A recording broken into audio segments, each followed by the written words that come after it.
മഹാലക്ഷ്മി സീരിയലിൻ്റെ പുതിയൊരു എപ്പിസോഡിൻ്റെ പ്രമോറൽ വിശേഷങ്ങളിലേക്ക് എല്ലാവർക്കും സ്വാഗതം. അങ്ങനെ നമ്മളുടെ കരുണ വിഷപ്പായസം കുടിച്ച് കരുണയുടെ കുഞ്ഞ് പോയെങ്കിലും ആ കുറ്റം മൊത്തം മഹാലക്ഷ്മിയുടെ അമ്മയുടെയും അതുപോലെ കണ്ണൻ്റെയും തലയിൽ കെട്ടിവെക്കാനാണ് പ്രതാപൻ്റെ അമ്മയും അതുപോലെ ഉണ്ണിയും ദുർഗയൊക്കെ ശ്രമിക്കുന്നത്. ഇവർക്ക് എല്ലാവർക്കും അറിയാം ഇവർ തന്നെയാണ് വിഷം അറേഞ്ച് ചെയ്തതെന്നും പായസത്തിൽ കലക്കിയതെന്നും. പക്ഷേ എന്തോ ഒരു അത്ഭുതം സംഭവിച്ചു. പായസം കുടിച്ചത് കരുണ മാത്രമാണ്.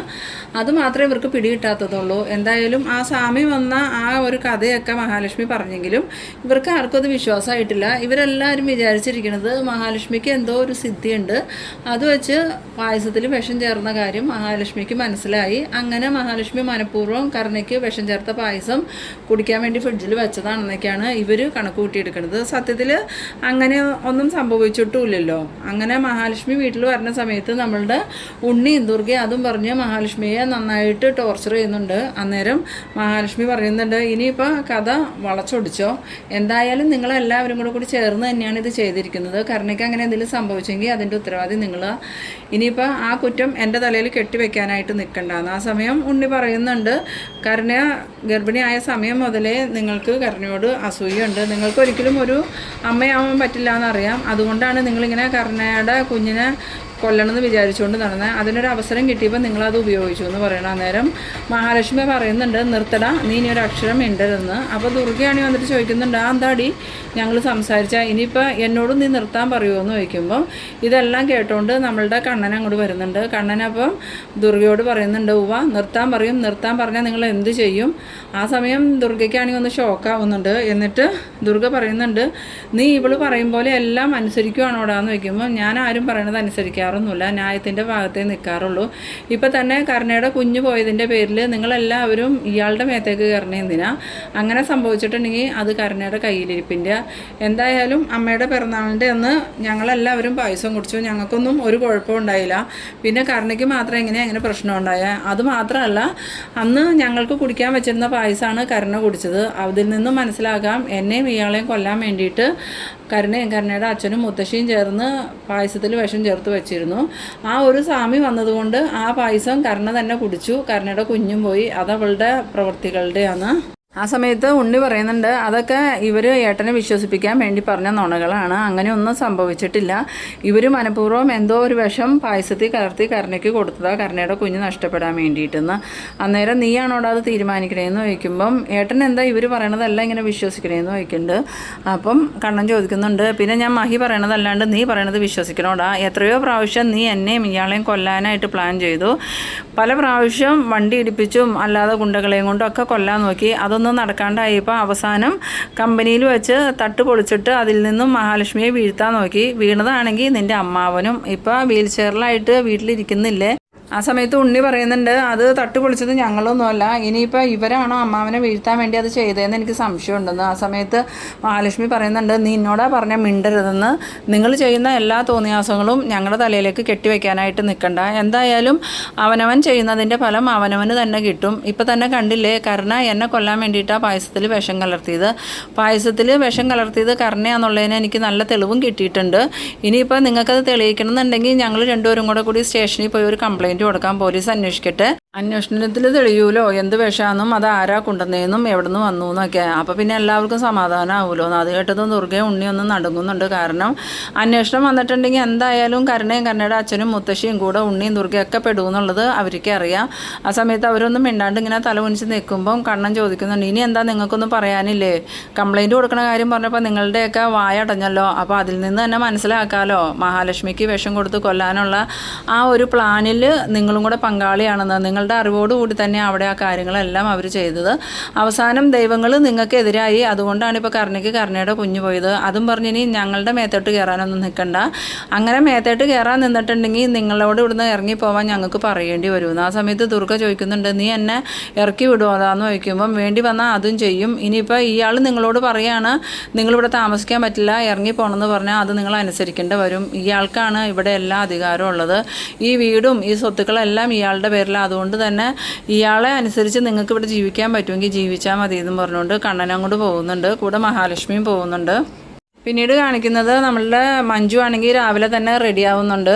സാഹിർ ചോദിക്കുന്നുണ്ട്, മഞ്ജു ഇന്ന് തന്നെ മഞ്ജുവിന് പോകണോ, കുറച്ച് ദിവസം കഴിഞ്ഞിട്ട് പോയാൽ പോരെന്ന് ചോദിക്കുമ്പോൾ പറ്റില്ല സാഹിറേട്ടൻ ഒറ്റയ്ക്ക് കഷ്ടപ്പെടണേ, എന്തിനാ ഞാനും കൂടിയും പോവാം, എന്തായാലും ഞാനിവിടെ വെറുതെ ഇരിക്കുകയല്ലേ, ഇന്ന് എന്നോട് അവൾ ചെല്ലാൻ പറഞ്ഞിട്ടുണ്ട്, ഞാനൊന്ന് പോയി നോക്കട്ടെ, ജോലി കിട്ടുകയാണെങ്കിൽ നമുക്കതൊരു ആശ്വാസമല്ലേ.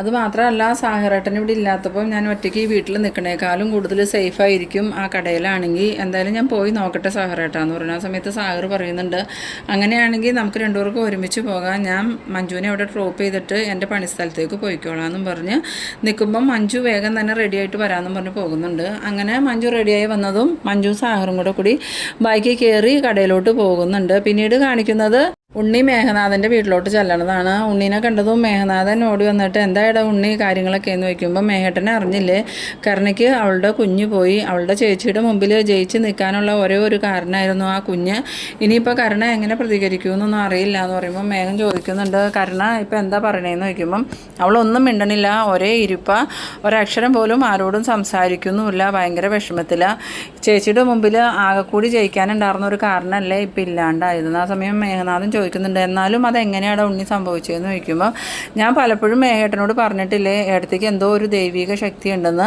അത് സത്യ, ഏടത്തേക്കും കണ്ണേട്ടനും കുടിക്കാൻ വെച്ചിരുന്ന പായസത്തിലാണ് കരുണയും കരുണയുടെ മുത്തശ്ശിയും കൂടി വിഷം ചേർത്തത്, പക്ഷേ ആ സമയത്ത് ഏതോ ഒരു സ്വാമി അവിടെ വന്നു എന്നും തണുത്ത പായസം ചോദിച്ചപ്പം കരുണ ഫ്രിഡ്ജിൽ വെച്ചിരുന്ന പായസം സ്വാമിക്ക് എടുത്ത് കൊടുത്തു എന്നും ആ സ്വാമി ബാക്കി പായസം കണ്ണേട്ടനോടും ഏടത്തിയോടും കുടിക്കാൻ പറഞ്ഞിട്ട് അവർ ആ പായസം കുടിച്ചതെന്നും പിന്നീട് കരുണയുടെ ഫ്രിഡ്ജിലിരുന്ന പായസം എടുത്തതിന് പകരമായിട്ട് ഏടത്തിക്കും കണ്ണേട്ടനും കുടിക്കാൻ വേണ്ടിയിട്ട് വിഷം കലക്കി വെച്ചിരുന്ന ആ പായസം കരുണയ്ക്ക് കുടിക്കാൻ വേണ്ടി ഫ്രിഡ്ജിൽ ഒഴിച്ച് വെച്ചു, ആ പായസമാണ് കരുണ എടുത്ത് കുടിച്ചത്, അങ്ങനെയാണ് കരുണയുടെ കുഞ്ഞ് പോയെന്ന്. അത് കേട്ടതും മേഘനാഥൻ ചോദിക്കുന്നുണ്ട്, അതെന്താണ് ഉണ്ണി അങ്ങനെയൊക്കെ സംഭവിച്ചത്, എനിക്കിതൊന്നും കേട്ടിട്ട് വിശ്വസിക്കാൻ പറ്റണില്ലല്ലോ എന്ന് പറയുമ്പോൾ ഉണ്ണി പറയുന്നുണ്ട്, അവർ പറഞ്ഞത് അങ്ങനെയാണ്, ഒരു സ്വാമി വന്നു എന്നുള്ള കഥയാണ്, അതെന്തായാലും സത്യമായിരിക്കും മേഘേട്ട, അവർക്ക് എന്തൊക്കെയോ ദിവ്യശക്തികളുണ്ട്, അല്ലെങ്കിൽ പിന്നെ അവർക്ക് മനസ്സിലായിട്ടുണ്ടാവും പായസത്തിൽ വിഷം കലർന്നിട്ടുണ്ടെന്ന്, അതുകൊണ്ട് തന്നെ അവർ മനഃപൂർവ്വം ചിലപ്പോൾ ആ പായസം കരുണ തന്നെ കുടിക്കട്ടെ എന്ന് വിചാരിച്ച് കരുണയുടെ പായസം എടുത്ത് മാറ്റിയിട്ട് അതിൽ ഒഴിച്ചു വെച്ചതാവാനും മതിയെന്ന്. ആ സമയം സീമന്തിനി അങ്ങോട്ട് വരുന്നുണ്ട്. എന്നിട്ട് സീമന്തിനി ചോദിക്കുന്നുണ്ട്, എന്തായി ഉണ്ണി, കരുണയ്ക്ക് ഇപ്പം എങ്ങനെയുണ്ടെന്ന് ചോദിക്കുമ്പോൾ ഒന്നും പറയണ്ട അമ്മായി, കരുണ ആകെ വിഷമത്തിലാണ്, ഇനിയിപ്പോൾ ആ വിഷമം പെട്ടെന്നൊന്നും മാറുമെന്ന് തോന്നണില്ല എന്ന്. ആ സമയം സീമന്തിനി പറയുന്നുണ്ട്, എന്തായാലും ഞാൻ നിങ്ങളോട് പല പ്രാവശ്യം പറഞ്ഞിട്ടുണ്ട് ആ കണ്ണനെയും മഹാലക്ഷ്മിനെയും കൊല്ലാൻ നോക്കാതെ അവരുമായിട്ട് സ്നേഹത്തിൽ പോവാൻ നോക്കാൻ, നിങ്ങളാരും അത് കേട്ടില്ല. ഇപ്പം കണ്ടില്ലേ, അമ്മാവനാണെങ്കിൽ ആ മഹാലക്ഷ്മിയെ കൊല്ലാൻ നോക്കിയിട്ട് സ്വയം തട്ടുപൊളിഞ്ഞ് വീണ് അതേ നടു ഒടിഞ്ഞ് വീൽ ചെയറിലായി. ഇപ്പോൾ കരുണ കുഞ്ഞിൻ്റെ കാര്യവും പറഞ്ഞായിരുന്നു എപ്പോഴും മഹാലക്ഷ്മിയെയും കണ്ണനെയും കുത്തി നോവിച്ചുകൊണ്ടിരുന്നത്, ഇപ്പോൾ കരുണയ്ക്ക് കുഞ്ഞും നഷ്ടമായി, ഇനിയിപ്പോൾ അടുത്ത ഊഴം മേഘൻ്റെ ആയിരിക്കും, മേഘൻ ഇനിയും അവരെ ഉപദ്രവിക്കാൻ നടന്നിട്ടുണ്ടെങ്കിൽ അടുത്തതായിട്ട് വീൽ ചെയറിൽ കയറാൻ പോകുന്നത് മേഘനായിരിക്കും, അതുകൊണ്ട് ഞാൻ ഇപ്പോഴേ പറഞ്ഞേക്കാം ആവശ്യമില്ലാത്ത ഒരു പണിക്കും നിങ്ങൾ പോകണ്ടെന്ന്. ആ സമയം ഉണ്ണി പറയുന്നുണ്ട്, ഇത്രയൊക്കെ സംഭവിച്ചിട്ടും ഞങ്ങൾ അവരെ സന്തോഷമായിട്ട് ജീവിക്കാൻ അനുവദിക്കണം എന്നാണോ അമ്മായി പറയണേന്ന് ചോദിക്കുമ്പം നിങ്ങൾ ഇനിയും അവരുടെ പുറകെ കൊല്ലാനായിട്ട് നടന്നിട്ടുണ്ടെങ്കിൽ തിരിച്ചടി കിട്ടാൻ പോകുന്നത് നിങ്ങൾക്ക് തന്നെയായിരിക്കും. എന്തായാലും എനിക്കൊരു കാര്യം ഉറപ്പാണ്, ആ മഹാലക്ഷ്മിക്ക് എന്തോ ഒരു ദൈവിക ശക്തിയുണ്ട്, അതുകൊണ്ടാണ് നിങ്ങൾ അവരെ പല പ്രാവശ്യം കൊല്ലാൻ നോക്കിയിട്ടും അവർക്കൊന്നും സംഭവിക്കാതെ തിരിച്ചടികൾ നിങ്ങൾക്ക് തന്നെ കിട്ടണേന്ന്. ആ സമയം മേഘനാഥൻ പറയുന്നുണ്ട്, അമ്മ ഒന്നും മിണ്ടാണ്ടിരിക്കുന്നുണ്ടോ, ഇപ്പോൾ കുറേ ദിവസമായി ഞാൻ ശ്രദ്ധിക്കുന്നു, എന്ത് പറഞ്ഞാലും അമ്മ ആ മഹാലക്ഷ്മിക്കും കണ്ണനും സപ്പോർട്ടായിട്ടേ സംസാരിക്കാറുള്ളൂ എന്ന്. ആ സമയത്ത് സീമന്തിനി പറയുന്നുണ്ട്, എന്തായാലും നിൻ്റെയും ഉണ്ണിയുടെയും ദുർഗയുടെയും നിൻ്റെ അച്ഛൻ്റെയും മനസ്സ് പോലെയൊന്നും അല്ല ആ കണ്ണൻ്റെയും മഹാലക്ഷ്മിയുടെയും മനസ്സ്, ആ കണ്ണൻ്റെ മനസ്സിൽ നല്ല നന്മയുള്ളവനാ, അവൻ്റെ അച്ഛനെ കൂട്ട് തന്നെ സൽസ്വഭാവിയ. ഉണ്ണിക്ക് കിട്ടിയിരിക്കുന്നത് ദുർഗയുടെ സ്വഭാവമാണ്, പക്ഷേ കണ്ണനിക്ക് അവൻ്റെ അച്ഛൻ്റെ സ്വഭാവമാണ് കിട്ടിയേക്കണം, അതുകൊണ്ട് തന്നെ അവൻ ആരെയും ഉപദ്രവിക്കണമെന്ന് മനസ്സിൽ പോലും ചിന്തിക്കൂലാത്തവനാ. അതുമാത്രമല്ല ഇത്രയും വർഷം അവൻ വീൽ ചെയറിൽ ഇരിക്കാൻ കാരണം തന്നെ നിൻ്റെ അച്ഛനും ഈ ഉണ്ണിയുടെ അമ്മയും കാരണം, അല്ലെങ്കിൽ അവൻ പണ്ടേ വീൽ ചെയറിൽ നിന്ന് എഴുന്നേറ്റ് സാധാരണ മനുഷ്യനെ കൂട്ട് നടന്നേനായിരുന്നു, അങ്ങനെയായിരുന്നെങ്കിൽ അവനെ സ്വാധീനം കൊണ്ട് വിവാഹം കഴിപ്പിക്കുകയും ചെയ്യുമായിരുന്നു, എൻ്റെ മോൾക്ക് നല്ലൊരു ജീവിതവും കിട്ടിയേനെ, അതെങ്ങനെയാണ് ആങ്ങളെയും പെങ്ങളും കൂടി മരുന്ന് മാറ്റി കൊടുത്തല്ലേ അവനെ വീൽ ചെയറിൽ തന്നെ ഇരുത്തിയതെന്ന്. അത് കേട്ടതും മേഘനാഥന് നല്ല ദേഷ്യം വരുന്നുണ്ട്. മേഘനാഥൻ അമ്മയ്ക്ക് അകത്ത് വേറെ പണിയൊന്നുമില്ലേ, അമ്മയൊന്ന് പോയേന്നും പറഞ്ഞ് ദേഷ്യപ്പെടുമ്പോൾ സീമന്തിന് എന്തായാലും ഞാൻ പോയേക്കാം, നിങ്ങൾ ചെയ്യണതിൻ്റെ ഫലം നിങ്ങൾ തന്നെ അനുഭവിക്കേണ്ട വരുമെന്നും പറഞ്ഞ് അങ്ങോട്ട് പോകുന്നുണ്ട്. സീമന്തിനി പോയി കഴിഞ്ഞതും മേഘനാഥൻ ഉണ്ണിയോട് പറയുന്നുണ്ട്, ഇനി എന്താണ് ഉണ്ണി അടുത്ത പ്ലാൻ എന്ന് ചോദിക്കുമ്പം ഇനി ഒന്നും പ്ലാൻ ചെയ്യാൻ പറ്റിയ ഒരു മാനസികാവസ്ഥയിലല്ല മേഘേട്ട ഞാൻ, എന്തായാലും എല്ലാ കാര്യങ്ങളും എൻ്റെ കയ്യിൽ നിന്നും പോയി, ജോലിയിലാണെങ്കിലും തരം താഴ്ന്നു, ഇപ്പോൾ കരുണയുടെ കുഞ്ഞും പോയി, ഇനി കരുണ എന്നോട് എങ്ങനെ പ്രതികരിക്കുമെന്നൊന്നും പറയാൻ പറ്റില്ല, അല്ലെങ്കിൽ തന്നെ ഏത് നിമിഷവും കരുണ എന്നെ ഉപേക്ഷിച്ച് പോകുമെന്നുള്ളൊരു പേടി തന്നെ ഞാൻ നിൽക്കണേ. ഇനിയിപ്പോൾ കുഞ്ഞും കൂടെ പോയ സ്ഥിതിക്ക് അവൾ ഉറപ്പായിട്ടും എന്നെ ഉപേക്ഷിച്ച് പോകാൻ സാധ്യതയുണ്ട്. അതുമാത്രമല്ല അവളുടെ അച്ഛനും മുത്തശ്ശിയും ഏതോ ഒരു സമയം എന്നെ കുത്തുവാക്കുകൾ പറയാനേ അവർക്ക് നേരുള്ളൂ. ഇനിയിപ്പോൾ കുഞ്ഞുള്ളത് കൊണ്ടാണ് ഞാൻ പിടിച്ചു നിന്നത്. കുഞ്ഞില്ലാണ്ടായപ്പോൾ അവരുടെ അഹങ്കാരം കൂടുന്നു. ആ സമയത്ത് മേഘം പറയുന്നുണ്ട്, അതിനെല്ലാം പ്രതിവിധി ഒന്നേ ഉള്ളൂടാ ഉണ്ണി, എത്രയും പെട്ടെന്ന് ആ മഹാലക്ഷ്മിയും കണ്ണനും വേർപിരിയണം, അല്ലെങ്കിൽ മഹാലക്ഷ്മിയും കണ്ണനും ഈ ലോകത്ത് നിന്ന് തന്നെ പോകണം. അതിനുള്ള എല്ലാ ഏർപ്പാടുകളും നമുക്ക് ചെയ്യണമെന്ന് പറയുമ്പം ഉണ്ണി പറയുന്നുണ്ട്, ഇനി ഞാൻ ഒന്നിനുമില്ല, എല്ലാം നമുക്ക് തിരിച്ചടിയായിട്ട് തന്നെ സംഭവിക്കണം. അതുകൊണ്ട് നമ്മളിനി എന്ത് ചെയ്യുമ്പോഴും നോക്കിയും കണ്ടും ചെയ്യണം മേഘേട്ടാന്ന്. ആ സമയത്ത് മേഘം പറയുന്നുണ്ട്, എന്തായാലും കരുണയും കരുണയുടെ മുത്തശ്ശിയും കൂടി കാര്യങ്ങൾ കൃത്യമായി പ്ലാൻ ചെയ്തിട്ടുണ്ടെന്നാണ് ഞാൻ വിചാരിച്ചത്. അത് പാളിപ്പോയതുകൊണ്ട് തന്നെ ഇനി കാര്യങ്ങളെല്ലാം ഞാൻ തന്നെ പ്ലാൻ ചെയ്തോളാം. എല്ലാം നമ്മൾ ഉദ്ദേശിച്ചതുപോലെ തന്നെ നമ്മളുടെ കയ്യിലേക്ക് തന്നെ വന്നെത്തൂടെ ഉണ്ണി. അതിന് മേഘേട്ടനിക്ക് കിട്ടണ എങ്ങനെയാണെന്ന് ചോദിക്കുമ്പം എന്തായാലും ആ സാഹറിനെ ഞാനിപ്പോൾ ഒരു കേസിൽ കുടുക്കിയിട്ടുണ്ട്. അതിൽ നിന്ന് അവനങ്ങനെ പെട്ടെന്ന് രക്ഷപ്പെടാനൊന്നും പറ്റൂല. അപ്പോൾ പിന്നെ മഞ്ജുവിനെ ആരും കൂട്ടില്ലാതാവുമ്പോൾ മഞ്ജു എന്തായാലും എൻ്റെ അടുത്തേക്ക് തന്നെ തിരിച്ചു വരുമെന്ന്. ആ സമയത്ത് ഉണ്ണി പറയുന്നുണ്ട്, എനിക്ക് അങ്ങനെയൊന്നും തോന്നുന്നില്ല, ഇനിയിപ്പോൾ മരിക്കേണ്ട വന്നാലും മഞ്ജു മേഘേട്ടൻ്റെ അടുത്തേക്ക് വരുമെന്നുള്ള ഒരു പ്രതീക്ഷയും എനിക്കില്ല എന്ന്. അത് കേട്ടതും മേഘം പറയുന്നുണ്ട്, നീ ഇങ്ങനെ നെഗറ്റീവായിട്ട് ചിന്തിക്കാതെ എൻ്റെ ഉണ്ണി, എന്തായാലും എല്ലാ കാര്യങ്ങളും നമ്മളുടെ കയ്യിലോട്ട് തന്നെ വന്നു ചേരും, അതിനുള്ള എല്ലാ കളികളും ഞാൻ കളിക്കുന്നുണ്ടെന്ന്.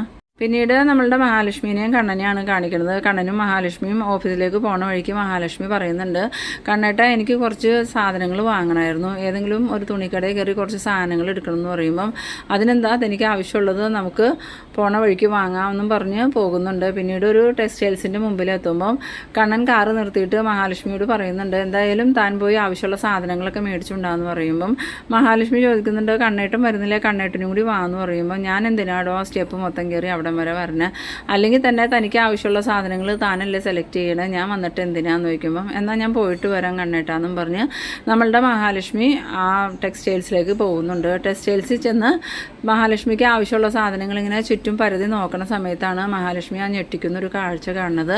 നമ്മളുടെ മഞ്ജു അവിടെ നിന്ന് തുണികളൊക്കെ എടുത്ത് കസ്റ്റമറെ കാണിച്ചു കൊടുത്തുകൊണ്ടിരിക്കുകയാണ്. അത് കണ്ടതും മഹാലക്ഷ്മി ആകെ ഷോക്കായി പോകുന്നുണ്ട്. എന്നിട്ട് മഹാലക്ഷ്മി ഇവളെന്താ ഇവിടെയെന്ന് മനസ്സിൽ ചിന്തിച്ചുകൊണ്ട് മഞ്ജുവിൻ്റെ അടുത്തേക്ക് പോകുന്നുണ്ട്. ഈ സമയം മഞ്ജു ആണെങ്കിൽ മഹാലക്ഷ്മിനെ കണ്ടിട്ടൊന്നുമില്ല. മഞ്ജു കസ്റ്റമർക്ക് ആവശ്യമുള്ള ഡ്രസ്സുകളൊക്കെ ഇങ്ങനെ കാണിച്ചു കൊടുക്കൊണ്ടിരിക്കുന്ന സമയത്ത് വേഗം തന്നെ മഞ്ജു എന്നും പറഞ്ഞുള്ള വിളി കേട്ടതും മഞ്ജു ഇതാരാന്നറിയാൻ വേണ്ടി തലതിരിച്ച് നോക്കുമ്പോൾ കാണുന്നത് ദേഷ്യം കൊണ്ട് വിറച്ച് നിൽക്കുന്ന മഹാലക്ഷ്മിയാണ്. മഹാലക്ഷ്മിയെ കണ്ടതും മേടത്തിയാണല്ലോ എന്ന് ഇങ്ങനെ മനസ്സിൽ പറഞ്ഞുകൊണ്ട് മഞ്ജു ആകെ വിഷമിച്ച് ഇങ്ങനെ നിൽക്കണം. ആ ഒരു സീനിലാണ് കേട്ടോ ഈ എപ്പിസോഡ് അവസാനിക്കുന്നത്. പിന്നെ എന്തായാലും വരുന്ന എപ്പിസോഡിൽ മഞ്ജുവിന് മഹാലക്ഷ്മിയും കണ്ണനും എടുക്കുന്ന എപ്പിസോഡുകൾ തന്നെയാണ് വരാൻ പോകുന്നത്. അപ്പോൾ നിങ്ങൾ എൻ്റെ വീഡിയോ ആദ്യമായി കാണുന്നവരാണെങ്കിൽ ചാനലൊന്ന് സബ്സ്ക്രൈബ് ചെയ്യാനും ഇഷ്ടമായാൽ ലൈക്ക് ചെയ്യാനും ഷെയർ ചെയ്യാനും മറക്കരുത്. അപ്പോൾ അടുത്തൊരു എപ്പിസോഡുമായി നമുക്ക് വീണ്ടും കാണാം. അതുവരേക്കും ബൈ ബൈ.